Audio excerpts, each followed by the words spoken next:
உங்கள் பொண்ணு இருந்தால் இந்த வார்த்தை பேசுவீங்களா, ஊராமுட்டு பொண்ணுன்னு தானே பேசுறீங்க, இப்படி பெருசாக பேச ஆரம்பிச்சாங்க அப்படின்னா மாமியார் வாயை மூடிப்பா. ஏன்னா அப்பா இவகிட்ட நம்ம வாயை திறந்தோம். ஆனால் ஆக்சுவலி இவங்க பேசுறதெல்லாம் தப்பாக பேசுவாங்களா, ஓவரா பேசுவாங்களா அப்படின்னா கரெக்டாக தான் பேசுவாங்க, கரெக்டாக தான் பேசுவாங்க. நிறைய பேர் வந்து பாருங்க இதை பேசுறதுக்கு தயங்குவாங்க. மற்றவங்க தயங்குறது பயப்படுற விஷயத்த துலாம் சாதாரணமாக பேசிடுவாங்க. ஆனால் ரொம்ப சாலிடாக, ரொம்ப ஆப்டாக, ரொம்ப கரெக்டாக பேசுவாங்க அப்படின்னு சொல்லலாம். ஓகே, இவங்களோட மேரேஜ் லைஃப் அது வந்து பாருங்க பெரும்பாலும் வந்து ஃபெயிலியர்ஸ் நோக்கி போகிறது இல்லை. இவங்க வந்து கோப்பப் பண்ணிப்பாங்க, அட்ஜஸ்ட் பண்ணிப்பாங்க.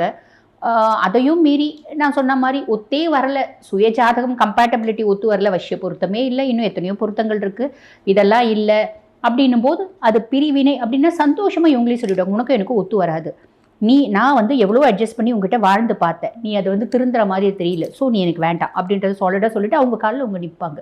அந்த அளவுக்கு தைரியமும் தன்னம்பிக்கையும் துலாமுக்கு உண்டு அப்படின்னு சொல்லலாம். மைனஸ் இவங்களுக்கு ஏதாவது இருக்கா? பொதுவாக வந்து பாருங்கள், இந்த துலாம் பல தலைமுறைக்கு சொத்து சேர்த்து வைக்கிறது, பணம் பண்ணணுன்ற எண்ணம் ரொம்ப ஜாஸ்தி இருக்கும். ஒரு பொம்பளை பிள்ளை பிறந்துருச்சுன்னா அந்த பொம்பளைக்கு கொஞ்சம் கொஞ்சமாவது சேர்த்து வச்சு நகை நட்டு நிறைய வாங்குறது. என் பிள்ளை நான் 100 பவுன் போட்டு கட்டி கொடுக்கணும், என் பிள்ளையை பிரம்மாண்டமாக கட்டி கொடுக்கணும், எனக்கு ஒரு வீடு கட்டணும்னா கூட நல்ல ஒரு பெரிய வீடாக இருக்கணும், எனக்கு லக்ஸரியஸாக வீடு வேணும், அதுக்காக மற்றவங்க காசை ஆட்டையை போட்டு கட்டுறதில்ல.